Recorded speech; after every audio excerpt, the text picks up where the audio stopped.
Hey everyone, Erin Zen Warrior here. Hi. So, don't forget to like, follow, do all this cool stuff, share it around.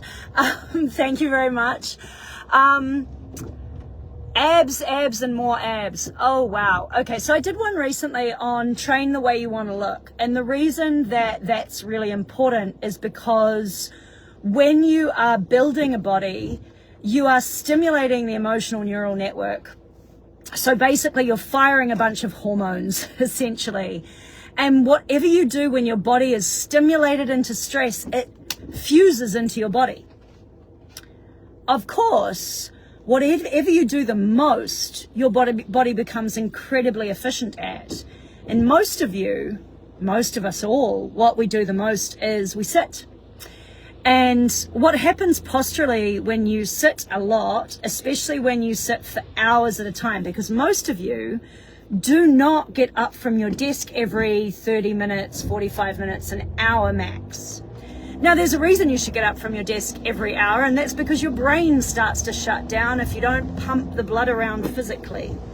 So people are like, oh, my heart pumps my blood around. Yes. And so does the flexion of your ankle, and the way your calf works actually pumps the blood back up and lowers the amount of work your heart has to do to pump that blood around. Like, it basically becomes an assist system from the bottom end of your body. And a lot of people have lymphatic issues and blood pooling issues and circulation issues in their feet and legs.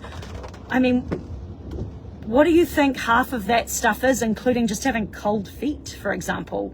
It's also low blood chi, but that's a whole nother discussion for another time.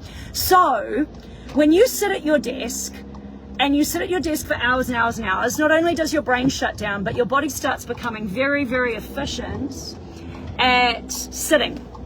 And that means it starts to loosen tissues that need to be loosened in order to sit efficiently, so low energy sitting, and it starts to tighten areas that need to be tighter or basically are held in a shortened position, like your hip flexors, in order for you to sit well. It's like, well, why would we leave this loose? If we tighten it up a bit, it helps keep us sitting here. Think about guy ropes on a tent, right? Like, if you want that tent to stay up and hold that position efficiently, you're going to tighten where it needs to be tightened and loosen where it needs to be loosened. If you've got something over tight that's pulling your tent over, you're going to loosen that off, right? And if you've got something that's too loose that's allowing your tent to be pulled over, you're going to tighten that up.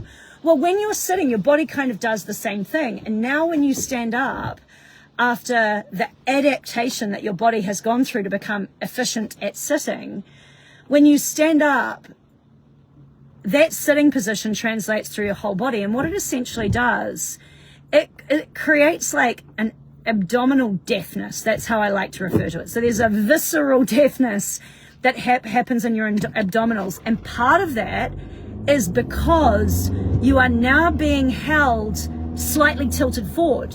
And so instead of you being in like a nice pelvic alignment, because remember, that's been adapted by sitting, right? So you're now you don't hold a good pelvic position for standing, you hold a really good one for sitting. So now when you stand up, it's all tilted. And we have these terms like anterior tilt and posterior tilt, and they relate to also what's happening in the legs and the hips and different types of bodies and elasticities through joints and stuff like that. So different people present different ways, but ultimately your body has done its very best to become efficient at sitting, not standing. Now when you stand up, all of your organs are actually generally trying to push out in some direction on the muscles that are meant to basically create a radial contraction around your spine. And so then what people do is they go to the gym, and back in the 90s, what we told people to do in order to improve everything was to squeeze their ass and squeeze their abs. And I'm like, well, actually, most people have a tight ass. Why? Because their ass is desperately trying to pulley their head from looking down. So, I mean, I could stand up if I wasn't sitting in the car and show you how this postural distortion is pretty much happening in everyone and through the entire population. And we're all working against it to some extent. But I like to lose slowly, so I like to work against it. And it doesn't mean my posture is flawless, but I'm reasonably functional given the circumstances, right? So ultimately, what we want to do is we actually do want to release some of these tensions, and then we want to learn how to radially contract. And radially contract means suck it in. It means what I call skinny jeans, or zip up your abs. It means pelvic floor pulls up and in. It means lower abdominals suck into the spine. It means rib cage pulls in and almost connects down into the hips. And when you do all of that, what you're going to find is you feel like you're tilted forward and leaning over. And that's because of the postural adaptation in your body. To learn how to do this correctly for your postural adaptation, honestly, I think it requires a specialist. I'm a specialist, and I needed a specialist to show me. And I still use a specialist trainer to correct me when I'm moving in order to make sure I'm getting it right. Because when you start throwing and loading weights onto things and stuff like that, you actually need someone to keep an eye on you, because you don't have a body that's equal and even, right? Your body is a team. Your arms are a team. Your legs are a team. They are not a pair. And each of them works a little bit differently. And so it's good to have someone sitting there going, hey, you're rolling out that hip more than the other one. Suck it in more on this side, to have them tune that asymmetry. But that is taking us a step further from where we're at here. The truth is, when I lie someone face down and get them to suck their rib cage off the floor without lifting their pelvis, when I start teaching them what we call in gymnastics a hollow body position, it is never enough. I don't care if your ribs are off the floor. I want to see them 3 inches off the floor. I want to see them so sucked into your back.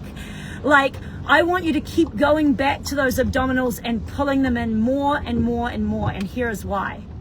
Because when you go to move, when you go to play, when you go to walk in the world, I don't want you to have to think about it. And I am having to reverse, or you are having to reverse, the reality of modern living. And you sit in a car, just like I am right now. You sit at a desk, you sit in a chair, you sit on the couch, which I really encourage you guys to stop doing, because sitting on the floor is totally different for this pelvic stability, abdominal reality. Think about it. If you don't lean on anything when you sit on the ground, if you have to sit somewhat suspended, your abs have to work. And if you sit in a way that allows your legs to relax down by propping yourself to allow your hips to open, yin style, right? Allow the bones to fall apart. If you allow that, then your abdominals actually just start to work a little bit all the time. So, if you want less visceral deafness, start with sitting on the floor and propping yourself correctly so that the floor sitting becomes comfortable. Don't sit there uncomfortable with your knees into your ears because your hips are so tight. You've got to find ways to make it work for you that makes sense from a relaxed, unwind position. That's what sitting on the floor should be. It's the antithesis of standing. It's the antithesis of walking and training. That's when all your muscles are meant to work. When you're sitting on the floor, what's meant to work? Your core is meant to work a little bit, right? Your back, your spine, your erectors are meant to work a little bit, but I don't need them working fully. I'm not standing anymore. That's when I need them to pull me up, right? That's when I need to worry about a straight back. And again, I come back to this. I'm fully in a rant. Sorry. I come back to this idea of the ergonomic chair. What a fucking bullshit marketing fallacy that is. Thousands of dollars on these bullshit chairs that don't do shit. You are still supporting your spine and sitting in a fucked up position, and it is adapting your posture. And then you are taking it to the gym and you don't understand what radial contraction is because your body has unlearnt it, and you need to relearn it. And you need to relearn it to the nth degree. There is no end to that radial contraction, so that when you play, you've put the work in and you've done your very best, and you can think about it less. For some of you, probably for a while, just think about it all the time. But at some point you also need to relax, because that is the antithesis of the world that we live in, right? The antithesis of all this stress is the let go. And so I need to find ways to tune my system and let go too. And this is where modern mobility and postural corrective, mainly the modern mobility trainers, are wrong. All they do is yang, yang, yang, yang, yang, yang. You got to squeeze, you got to push, you got to pull, you got to, everything has to be contraction through range. It's like, where is the unwind? Where is the yin to your yang? And if you are sitting on the floor in so much tension because you have not propped your body correctly, there's still no yin there. It's still yang. And what you're creating is more tension in probably the exact areas you need to have unwind and relax. The other part of unwinding is breathing. And mainly, it's breathing out. And what is breathing out? It's radial contraction. And we are back into how this core abdominal function works. I just work with someone right now who has extreme ADHD. Lovely human. ADHD, from what I understand, is a coping mechanism to an overstimulated system that is trying to calm itself down with distraction, essentially. It's self-medicating. Now, some of you will disagree with me, and we can have that discussion, totally open to it. But, you know, when Gabor Mate, read his book about ADHD, when he talked about this, to me, what he said absolutely felt correct. And see, the problem with someone who's ADHD, that's, that's trying to self-soothe, is that constant overstimulation means there is no breath out. And so the way to actually calm that system, lie it on its back and make it breathe fully. And it was difficult for this person, and that wasn't surprising, right? And that one thing could change their whole fucking life. Will it be a full solution for ADHD? No, but I bet you it fucking helps. You know, like, probably not. But I bet you it's a great fucking start. And radial contractility, right? Actual radial contraction. The abs get to start working. And that was why I lay them down to breathe in the first place. So, I hope this is interesting for you guys to think about. Especially when you have hypermobility. My God, again, same thing I was dealing with this person. Hypermobility, which is usually also a super sensitive system, easy to overstimulate.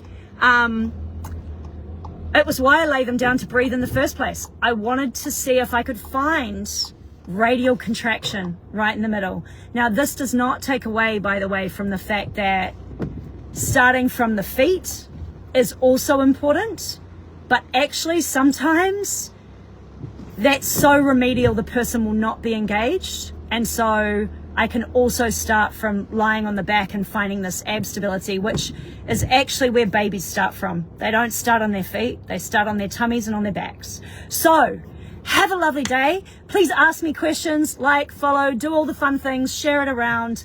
I would love to hear from you. I actually need to do a drop-in about someone's background private message. I will, of course, keep it without mentioning their name. I think it was a super interesting topic.